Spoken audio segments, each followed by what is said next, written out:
Hi friends, ఈరోజు ఈ video only క్రిస్టియన్స్కి మాత్రమే. దయచేసి ఇంకెవరో చూడకండి. ఒకవేళ చూసినా మీకు అర్థం కాదు 100%. సో ఎవరో చూడకుండా స్కిప్ చేసేయండి. ఈరోజు అంటే నేనేం చెప్తున్నానంటే, నేను నా లైఫ్ నుంచి ఎక్స్పీరియన్స్ చేసిన కొన్ని స్పిరిచువల్ మూమెంట్స్ని నేను ఇప్పుడు మీకు షేర్ చేసుకోబోతున్నాను.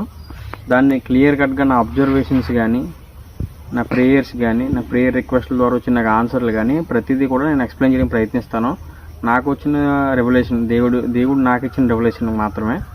అది మీకు సెట్ అవుద్దో లేదో మీరు చూసుకోండి. ఎందుకంటే దేవుడు వాక్యానికి మీకు సరిపోతుందో లేదో అది మీరు టాలీ చేసుకోండి మీ లైఫ్లోని. కానీ నాకు ఎక్స్పీరియన్స్ అయిందైతే మాత్రం నేను ఇప్పుడు మీకు షేర్ చేయబోతున్నాను. నేను ఈ కోళ్ళు పెంచుకోవడం ఇది అన్నది ఏంటంటే జస్ట్ ఒక లివింగ్ సర్వైవల్ కోసం మాత్రమే నేను చేసుకుంటున్నాను అంతే. నా లైఫ్ ఎక్కడ ఎండ్ అయింది, ఎక్కడ స్టార్ట్ అయింది అన్నది మీకు అంత పెద్ద అవసరం లేదనుకోండి, కానీ చెప్పడం ప్రయత్నం. నేను బైబిల్ చదివిన దాన్ని బట్టి నాకు అర్థమైందని మేము షేర్ చేయబోతున్నాను. దయచేసి క్లియర్ వినండి. మొత్తం అంతా కూడా క్లారిటీతో నేను చెప్తాను. అసలు దేవుడు మనిషిని పుట్టించిన కాడ నుంచి చనిపోయే వరకు దేవుడు మనిషిని ఏమని కోరుకున్నాడో అన్నది మనం ముందుగా చూసుకుందాం. నేను గమనించింది అయితే బైబిల్లో మనిషిని నేచర్ని కేర్ చేయడానికి అనేసి సృష్టించాడు అనేసిగా బైబిల్లో ఆదికాండం 1:27-28-30 వరకు అధ్యాయంలో క్లియర్గా కనబడ్డది నాకైతే. మీరు కూడా చదవండి, మీకు కూడా అదే కనబడుతుంది. అంటే మనిషి ఏలుకోకుండా మనిషి జంతువుల్ని వెళ్ళడానికి, చెట్లని వీటిని కేర్ చేయడానికి ఈడెన్ గార్డెన్ వేసి అందులో మనిషిని పెట్టి కేర్ చేయండి, వీటిని కేర్ టేకర్స్ కింద ఉండండి అని చెప్పాడు దేవుడు. డైరెక్ట్గా దేవుడే, సృష్టిని సృష్టించిన దేవుడు మనిషితో నేచర్ని కేర్ చేయండి అని చెప్పాడు.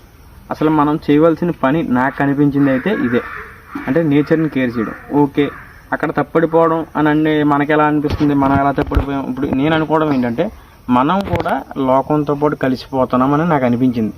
నేను సిటీలో ఉన్నప్పుడు వైజాగ్లో పెరిగాను. నేను చిన్నప్పటి నుంచి వైజాగ్లో పెరిగాను. కానీ పెరిగినా కూడా నేను అక్కడ కంఫర్ట్స్లో నేను ఇష్టపడలేదు. ఎప్పుడు నేను ఇష్టపడలేదు డబ్బుని కానీ వీటిని కానీ ఇష్టపడడానికి నేను ప్రయత్నించలేదు. ఎందుకంటే అవన్నీ వస్తాయి పోతాయి ఖచ్చితంగా. కానీ నేను ట్రూత్ సేకరణ అనమాట. అంటే నేను సత్యాన్ని అన్వేషించినప్పుడు నాకు తెలిసిన సత్యాలు మీకు పంచుకోబోతాను అనమాట. ఇది ఓకేనా? సో దేవుని ప్లాన్ అయితే మనుషుల్ని కేర్ చేయమని, అంటే మనుషుల్ని కేర్ చేయమని కదా, నేచర్ని కేర్ చేయమని. అంటే మనిషిని ఏలే పని లేదు. ఎదుటి మనిషిని నేను ఏలక్కర్లేదు, నువ్వు నన్ను ఏలక్కర్లేదు. దేవుడు నేచర్ని ఏలమన్నాడు. సో అక్కడ గుర్తుపెట్టుకోండి. అలాగే ప్రవక్తలు ప్రతి వచనాలతో సహా నేను రాసుకున్నానండి. ఇదేమి ఏదో జస్ట్ చదివేసి రాసేసింది కాదు. నేను ప్రేయర్స్ చేసుకుని ఇదంతా ఖచ్చితం అని నాకు అనిపించి, ప్లస్ దేవుడిని